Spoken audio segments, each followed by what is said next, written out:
గౌరవ శాసనసభ్యురాలు యువ ఎమ్మెల్యే కీర్తిశేషులు మా మిత్రులు మాజీ శాసనసభ్యులు సాయన్న గారి కూతురు, ఎంతో భవిష్యత్తు ఉన్నటువంటి శాసనసభ్యురాలు ఈరోజు రోడ్డు ప్రమాదంలో అకాల మరణం చెందడం చాలా బాధాకరం. అత్యాధునికమైన టెక్నాలజీతో ఫెర్టిలిటీ ట్రీట్మెంట్ అందిస్తోంది మెడిసి IVF.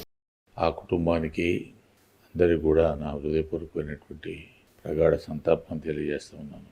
ఆ భగవంతుడు వాళ్ళ కుటుంబానికి ధైర్య సాహసాలు అందించాలని, తప్పనిసరిగా ఆమె ఆత్మకు భగవంతుడు శాంతిని ప్రసాదించాలని చెప్పి కోరుతూ ఉన్నాను.